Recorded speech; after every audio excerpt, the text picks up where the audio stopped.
Ô, Vadir, seja bem-vindo ao Jornal da Fora, tudo bem? Tudo bem, boa tarde, Ana, boa tarde aí todo mundo. Boa tarde. A gente está fazendo aqui um giro de notícias, Vadir. Deixa eu colocar a próxima. Essa aqui é uma que circulou muito hoje, e é algo que a gente já sabia, digamos assim, mas que é sempre chocante ter mais informações. O presidente Lula foi alvo de espionagem dos Estados Unidos por umas 5 décadas. Desde lá, atrás, quando ainda era um líder sindical, no século XX, até muito recente, em 2018, 2019. 2018, os dados do Fernando Moraes traz estão em 2018. O Fernando Moraes está fazendo segunda parte da biografia do presidente Lula e fez uma consulta aos Estados Unidos sobre justamente tentando entender, né, como era feito esse monitoramento por parte da CIA, por parte das agências de informação dos Estados Unidos, e descobriu que são mais de 3.300 páginas de registro, são 819 documentos em poder da inteligência dos Estados Unidos relacionados ao hoje presidente Lula, né? Mais de 600 documentos sobre ele especificamente, fora os documentos em que citam ele, né, sem serem diretamente sobre eles.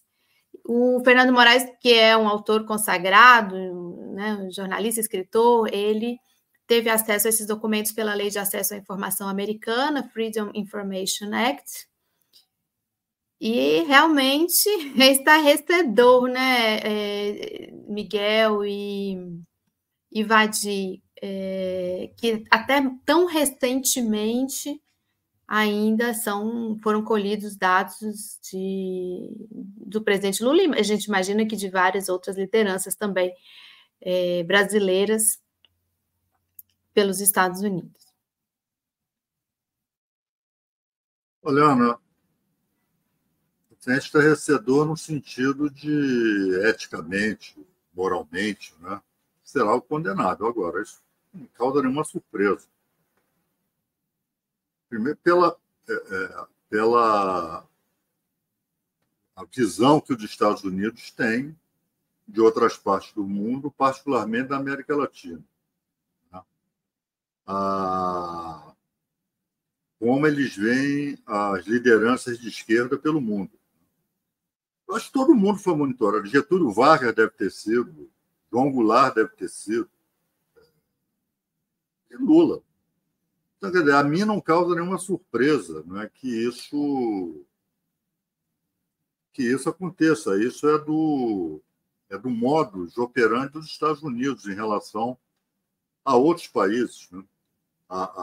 E as regiões que eles entendem ser o quintal deles. A Dilma foi monitorada no passado, a Petrobras foi monitorada, eles deram informações à Lava Jato acerca da Petrobras, enfim. Então, eu não fico surpreendido com isso, né? É a relação imperialista que os Estados Unidos têm com países como o nosso. E uma liderança, né, importante, como o Lula, desde que ele surgiu, desde os primórdios lá da liderança dele no movimento sindical, obviamente os Estados Unidos passaram a acompanhá-lo de perto. Isso é da tradição dos Estados Unidos, né, estabelecer esse tipo de ingerência, né, em outros países como o nosso. Vadir, o problema é que se fosse apenas monitorar, né, tá aí tudo bem, o negócio que o objetivo pelo qual eles monitoram e as ações que eles empreendem, no caso do Brasil, a gente sabe que os Estados Unidos teve participação no golpe de 64, né, hoje está provado, eles até trouxeram lá um porta-aviões, ficou ali estacionado, não precisou usar, mas antes, em 62, eles deram muito dinheiro para as campanhas de parlamentares, para tentar cooptar o Congresso dos 62, e na Lava Jato, né? Para piorar a situação no Brasil, a gente não bastasse a CIA monitorando, o nosso próprio Ministério Público dava informações de graça, quer dizer, de graça não sei, mas dava informações para os americanos.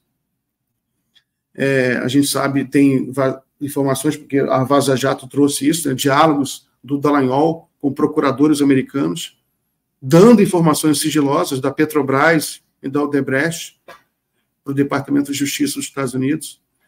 Né? E hoje a gente tem essa informação sobre as gravações do Youssef, né, que a cela dele estava grampeada e ele conseguiu acesso aos áudios. Como é que você está vendo aí essa revisão da Lava Jato? Né? E você acha que essa história dos áudios do Youssef ajuda a reescrever essa história? E você acha que a Lava Jato está conseguindo, que o Moro não foi cassado? Né? Como é que você está vendo aí a história da Lava Jato hoje? Não, hoje, já desde que o Intercept divulgou aqueles diálogos, né? Eu, particularmente, quando eu era deputado, eu não precisei de vaza-jato, de qualquer outro tipo de informação para saber como a Lava Jato operava. Né? Para saber que Sérgio Moro e Dallagnol integravam uma organização criminosa. Isso eu disse da tribuna da Câmara naquela época, né? Bem antes do surgimento desses diálogos. Né? Uma organização criminosa. E esse grampo aí do Youssef, isso já se sabia que... Isso foi denunciado já lá atrás. Né? Agora, se isso vai ter o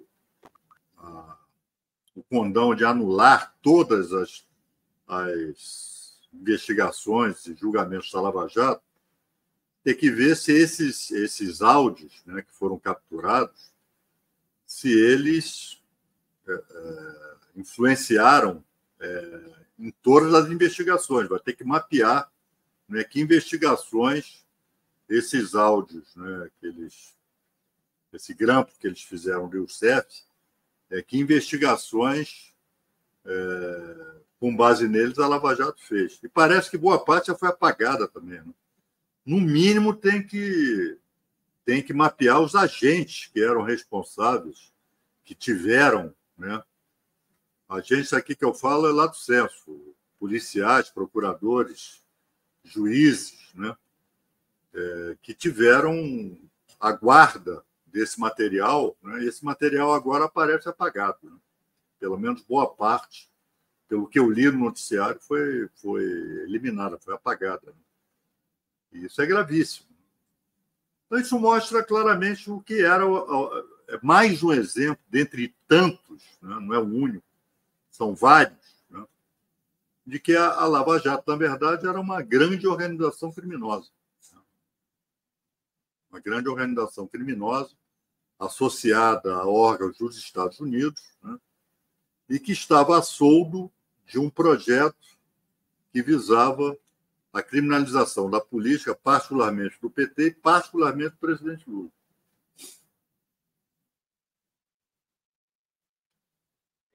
Vadim, não sei se você pegou aqui o começo do nosso programa, a gente estava conversando sobre uma demissão que houve hoje de uma jornalista da Record que entrevistou o presidente Lula e sabe-se que ela usou de informações antes da divulgação da entrevista, foi uma entrevista gravada, para fornecer informações para uma consultoria, ela faz uma consultoria, né, para uma agência dessas que alimentam o mercado de informações, ou seja, ela se aproveitou de uma informação que obteve do presidente da República para fornecer dados para o mercado financeiro. Você está acompanhando essa a notícia? Começaram a surgir também evidências de outras jornalistas que fazem também esse trabalho. Está um grande debate sobre essa regulação de algo absurdamente criminoso, né? Eu estou vendo pelo noticiário, enfim, isso é outra... A imprensa brasileira, não é? ela, ao longo do tempo, aprendeu, quando ela quer, a fazer jornalismo de guerra, a fazer jornalismo seletivo, né? Isso ficou muito nítido à época da Lava Jato. E agora a gente tem que ser convidados a fazer uma lavagem de roupa suja interna, né? Isso aí é grave. E se é uma praxe aí se não foi um gesto isolado dessa moça praticar esse tipo, adotar esse tipo de conduta, né? Se isso é comum, ainda que clandestino, em outros órgãos aí de imprensa, né? Está na hora de eles virem a público e fazer uma lavagem de roupa suja. E não é só demitindo, né? Prestando esclarecimentos, né? Como é que é isso? E ela fazia isso, enfim, tão somente da cabeça dela, era uma conduta isolada, enfim, não é? Isso tem que ser investigado e cabe, já que eles são tão pressurosos, né, de guardar a moral pública, né, de denunciar aqueles que eles dizem que atentam contra a moralidade, né? Está na hora de esses órgãos virem a público e explicar, né, como é que isso acontece, por que isso acontece, né? Isso é muito grave, né? Mas pelo menos ela foi demitida. Miguel, você está falando, mas você está sem som.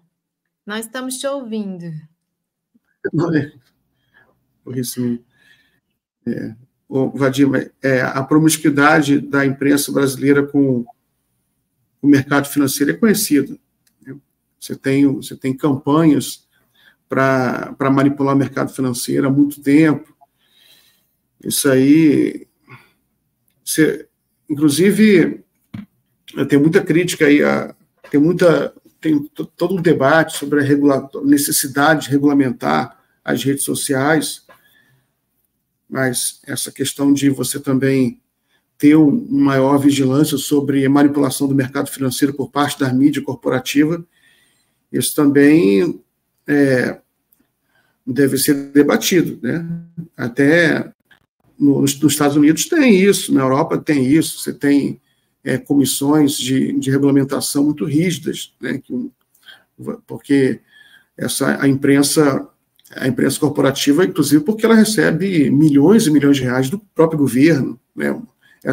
A Record, por exemplo, recebe muito dinheiro do governo, essa repórter do UOL também, e evidentemente que é uma questão que deve ser debatida. O que você acha? Sem dúvida. A questão é que isso já foi estigmatizado, qualquer tipo de controle, qualquer tipo de monitoramento desse tipo de conduta já foi taxado pela mídia corporativa, e com êxito, de ser censura, né? Então, que tem que ter regulação, tem, mas as condições políticas para que isso aconteça, porque eles conseguiram, né, com êxito, estigmatizar como censura qualquer tipo de, enfim, de regulação, de monitoramento, né? Aí dá nisso. Seria uma censura à imprensa, né? A liberdade de informação. É assim que eles tratam, né?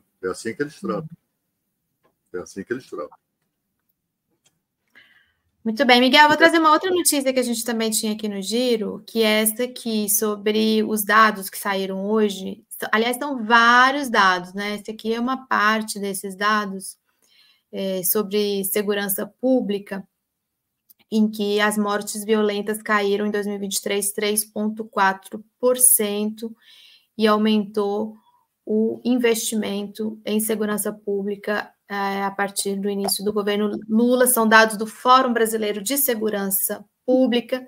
Então, 20 dos 27 estados brasileiros tiveram queda nesse índice de violência em comparação a 2022, passando de 47 mil, que são números impressionantemente grandes, né? Mas passou de 47.963 para 46.328 casos.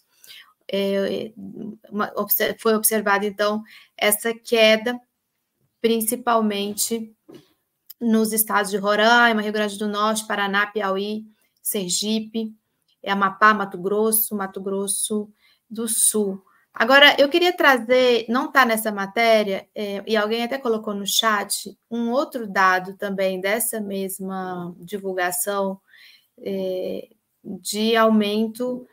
Todos os tipos de violência contra as mulheres aumentaram. Todos. E um aumento significativo, um dado estarrecedor, do número de estupros de jovens, meninas, crianças negras, até os 13 anos. É impressionante o aumento desse dado. Então, eu queria deixar para vocês também aí, para a gente comentar esses dados. E depois, Miguel, a gente tem um superchat que a gente escapou, passou aqui, e a gente traz também para o Vadim. Em relação à primeira queda de mortes violentas, né? Esse percentual é um percentual importante, mas poderia ser maior se os estados, as unidades da federação, adotassem a mesma visão de segurança pública do governo federal, que é a tentativa de superação da lógica de guerra quando se trata de segurança pública, né?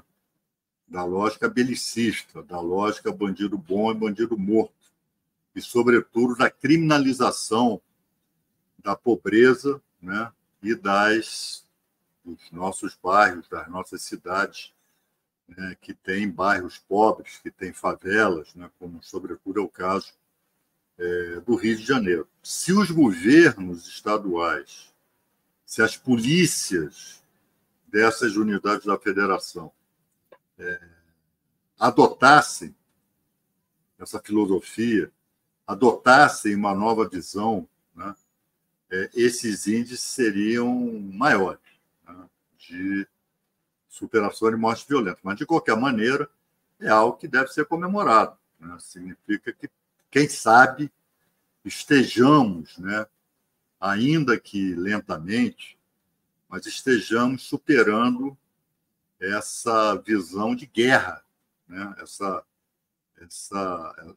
coisa de que a polícia está lá para matar, né? E não é. A polícia está para coibir crimes, para prevenir, para prender, né?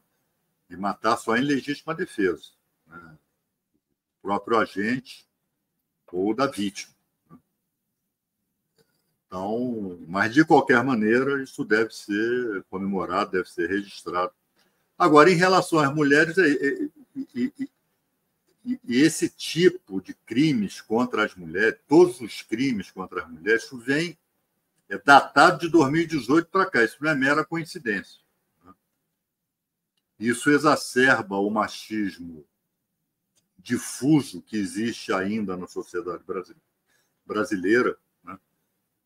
E isso também, a superação disto não é fácil, né?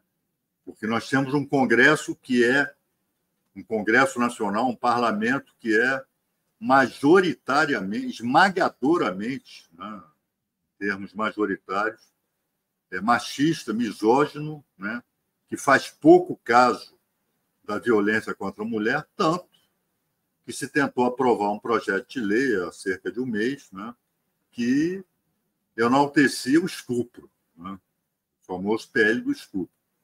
Então, isso também não causa, infelizmente, né, não causa surpresa, causa indignação, causa repulsa, mas não causa surpresa, né? Então, a luta da sociedade, particularmente das mulheres, mas essa deve ser uma luta que não deve ser exclusiva das mulheres, né?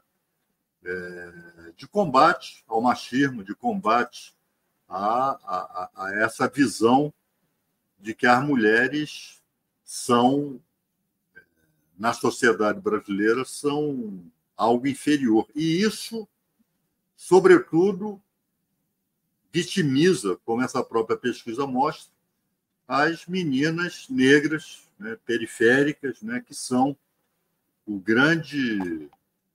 as grandes vítimas, né, desse tipo de violência. Então, isso é triste, mas infelizmente uma característica da sociedade brasileira. E que cresceu, não é coincidência, né, com a ascensão do fascismo, com a ascensão da extrema-direita aqui a partir de 2018. Mas são dados assim, muito estarrecedores. Você vê, 91%, desde que quando começou a ser feita essa estatística, né, cresceu em 91,5% em 13 anos. De 2022 para 2023, houve um aumento de 6,5% em relação a um ano ao outro. Representa um estupro a cada 6 minutos no Brasil. Está falando do termo de estupro em geral, né? E no caso das 76% correspondem a estupro de vulnerável, né? Que quando a vítima tem menos de 14 anos. E foi bom você falar, Vadi, dessa questão do PL, 1904, PL do estuprador, né? Que a gente chama recentemente, e ver como esse parlamento, essa ala do parlamento está desconectada da realidade da sociedade brasileira, ou faz realmente com essa intenção.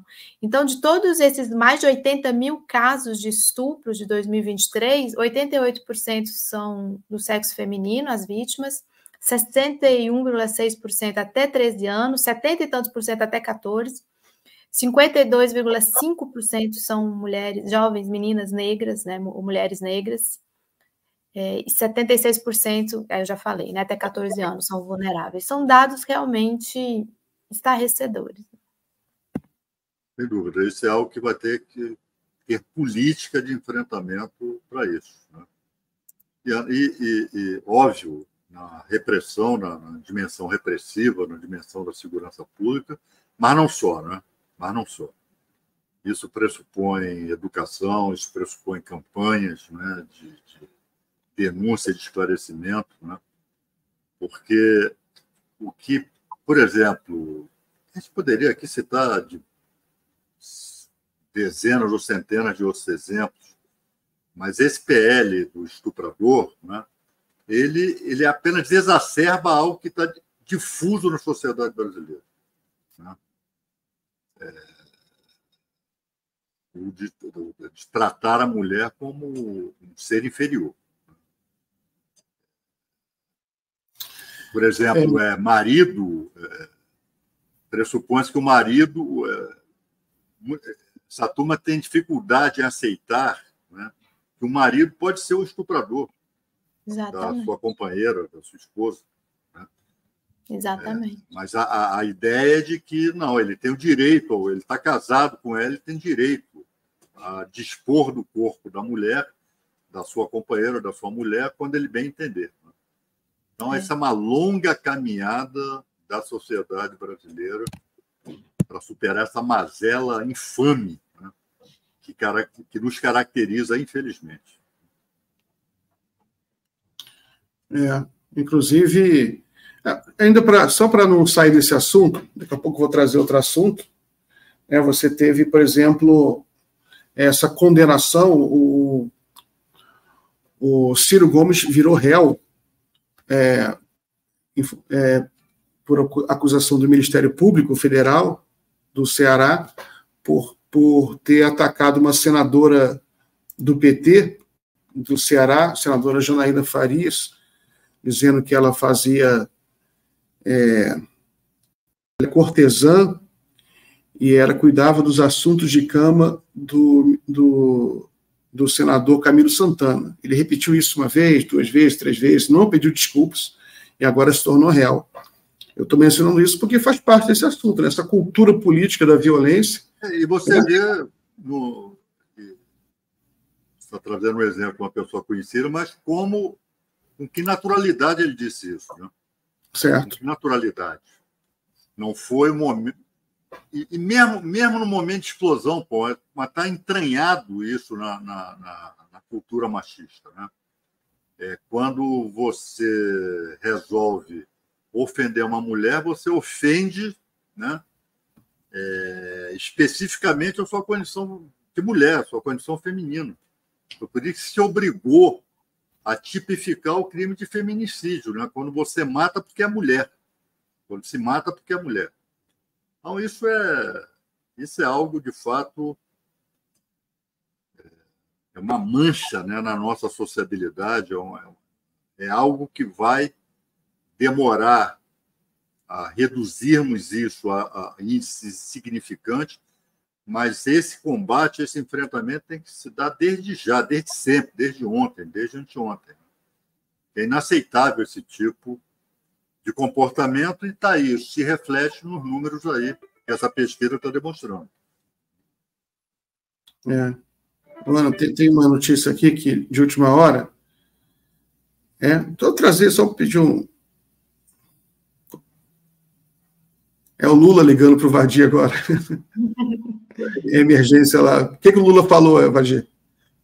Segredo meu dele. Tem aqui, ó, uma notícia aqui, ó. Estados Unidos não sabem se Bolsonaro entrou no país com cartão de vacinação, diz Polícia Federal. A PF é de agora, publicado no UOL. A PF disse ao ministro Alexandre de Moraes do STF que o Departamento de Justiça do ZEUA não sabe se o ex-presidente e seus auxiliares apresentaram algum cartão de vacinação. Engraçado, né? Por que não sabe? Não tem... É bagunça. Eu ouvi isso mais cedo no rádio, também achei muito estranho. A alfândega americana é essa bagunça?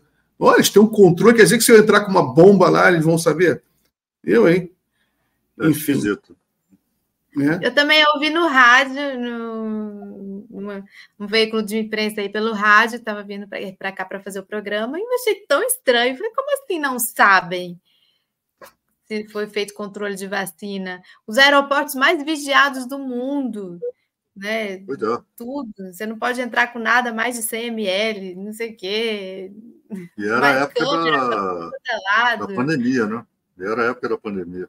Sim. Eles não sabem, Ana, mas eu sei. Ele entrou com o cartão falsificado. Né? Eu sei. Eles não sabem, mas eu sei. Ele não se vacinou. Então, ele não apresentou nada e entrou sorrateiramente com o pretexto de que ele tinha passaporte diplomático. Então, tinha uma prerrogativa, né, segundo foi informado na época, de não apresentar, mas o passaporte diplomático não era para esse tipo de coisa, né, Vatinho? O passaporte diplomático é uma cortesia que se dá ao chefe de Estado, mas não para você entrar com doença lá. Claro. Não é verdade, Vatinho? Sem dúvida. Está esquisita essa informação, né? Está esquisita. Tem que investigar mais isso aí, mas é a informação de agora. Mas, enfim, eu esperava mais, né? Estados Unidos, né? Quando é para ser rigoroso, eles não são, né? Para ser rigoroso, eles vêm com essa historinha aí de que não sabem. Né? É porque eles têm muito negacionismo no lado deles também. Mas, Vadir, só então mais última pergunta. Uma opinião sua sobre o contexto internacional.